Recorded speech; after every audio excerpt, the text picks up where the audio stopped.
I recently wrote an experience report entitled Entirely Immersive, whereby I smoked DMT for the first time. The following experience is related to an oral dose of DMT taken a few weeks later with the hopes of eliciting a more cerebral trip, and that it did. I am referencing my last report for those who might wish to compare the two. I decided on a 50 mg dose of DMT rendered orally active with a 3 grams dose of ground Syrian Rue. The setting was as near to perfect as I could dream up, a small cedar-lined yurt with a gas stove fireplace, nestled at the foot of the mountains on a crystalline lake. The morning sky was dark with snow and a powerful wind was blowing down from the mountainside past our yurt, leaning heavily on the giant firs and spruce surrounding us. My girlfriend and I lay nestled by the fire in our cozy little cabin, with candles set about the room.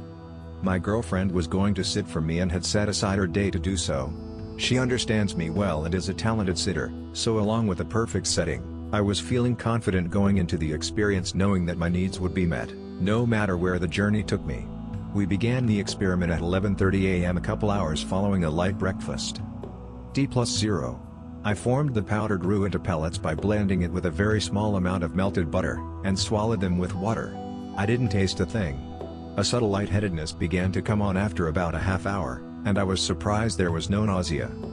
D+45 minutes. I ate the yellowish DMT crystals in a gel cap, and then sat scrawling notes in my dream journal, waiting for effects to come on. Changes were noticed after only about 15 minutes and at 30 minutes were more clearly pronounced. It felt like a slight drunkenness, being mostly physical, marked by a lack of balance and coordination. This may have been primarily the MAOI. My girlfriend suddenly and unfortunately realized she forgot to arrange her absence from work, so we reluctantly headed into the village with me in the passenger seat and her sober, so we could pick up a cell signal.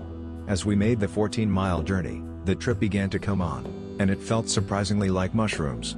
An oceanic feeling swept over me and the mountainsides began to take on a crisp colorful appearance. The subtle hues of nature were blooming forth in palettes of pink and yellow and green. I noticed it getting harder to hold conversation. There was a bit of nausea, but overall I felt quite serene. Little did I know how this would all change. D+1 hour and 45 minutes. Returning to the yurt, I find it is no longer easy to write my notes, although the trip is still quite mild. We sit and talk for a while and I notice strong, therapeutic psychological effects coming on. I mused to my girlfriend that I have to prevent my ego from squashing my creativity and that I recognize I am more insecure with myself than I would like to be. These ideas persist, and within another half hour, I am remarking on how pushy this substance is. I don't feel like I'm in control, and feel the power of the substance taking hold. D+2 hours. False come down. The effects begin to subside, and I suggest to my girlfriend that I am probably beyond the peak of the trip and I might be on the downswing. I pull her in for a big hug and as I hold her, I notice a beautiful shimmer in the wood grain of the wall. Apparently I'm not over the peak yet, as it turns out, not even close. D+2 hours and 30 minutes. Liftoff. The open eye visuals begin to increase, the room glowing in electric colors and mercurial reflections. Things begin to look digitized and liquid and remind me of my smoked DMT experience, only milder. My girlfriend looks astonishingly beautiful to me, not that she isn't always, but now, even more so. I feel the trip rushing forwards, as if I'm on an accelerating train that I have no control over. Damn, this is pushy, babe, I said. When I close my eyes I am submerged in a liquid soup of colorful visuals, and my mind is racing with powerful emotions. I am filled with happiness, sadness, dread, euphoria, humor, fright, all at the same time. As much as I am fascinated, I begin to hope it won't get any stronger. Sound Tribe Sector 9 was on the stereo, live at home, and the choice couldn't be better for tripping. The music no longer emanates from the speakers, it fills the room as a spatial entity. I ask her, am I peaking yet? D+3 hours. Primary fuel cells deplete, secondary cells activated. The open-eyed visuals are now approaching those of smoked DMT and it is difficult to keep my eyes open as it is thoroughly overwhelming. The room is alive with colors, and it is truly a beautiful sight.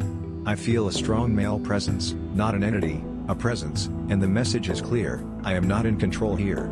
I recline back on the futon, dragging my fingers repeatedly back through my hair.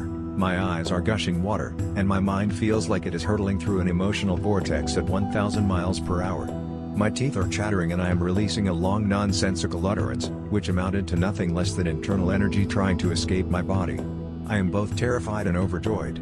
I close my eyes and I am swallowed whole, and my girlfriend's calming words seem miles away and they are echoing, as is my own voice. Despite my terror, I mutter from beyond the depths, highly recommended, which causes her to burst into a fit of laughter. Oh God, am I peaking yet? D+3 hour and 30 minutes. Terminal velocity. I am receiving so many messages I can't possibly process them all. I am inundated with visions of friends and family, and emotions of all types. I feel like I am being ruthlessly pushed through a growth process, dragged by the face. I am overcome with a sense of thankfulness for the life I have and everyone in it, and tears of joy and humility stream down my cheeks. Life-changing, I mutter, absolutely life-changing. This is all I can manage.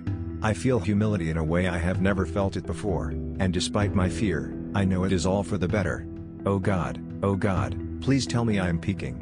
My physical self is cycling between euphoria and sickness, and the body load coincides with my psychological state. As I navigate the darker depths of my soul, I am overcome with the need to vomit and defecate, and I am burping up large quantities of gas. As euphoric joyful thoughts arise, the feeling subsides and I am swept away by a tingling warmth. My limbs feel so heavy at times I can scarcely move. I am starving and I shove slices of an apple in my mouth like a crazed caveman, barely able to handle the simple task myself. D+4 hours and 30 minutes. Atmospheric re-entry. Although I am enjoying this in some perverse sense of the word, I begin to want it to stop. It is just too much to bear. As anxiety and exhaustion set in, I ask for Xanax, but my sensible sitter asks me to hold off if I can, because we don't know the effects of Xanax with an MAOI. Like a spaceship re-entering the atmosphere, the final minutes of the trip were like burning through a wall of sheer terror. It was the most difficult part of the trip, the most exhausting, but very abruptly it began to tail off, and within another 15 minutes or so, I could see the light of consensus reality once again, as if dropping by parachute under a clearing sky. I was relieved indeed. In no uncertain terms, this trip blew me away. It is the single most intense experience I've had, and I've had quite a few. It was unforgiving, ruthless and downright ferocious, yet uncomprehendingly beautiful. I am damn glad I had a lot of psychedelic experience under my belt before going through it.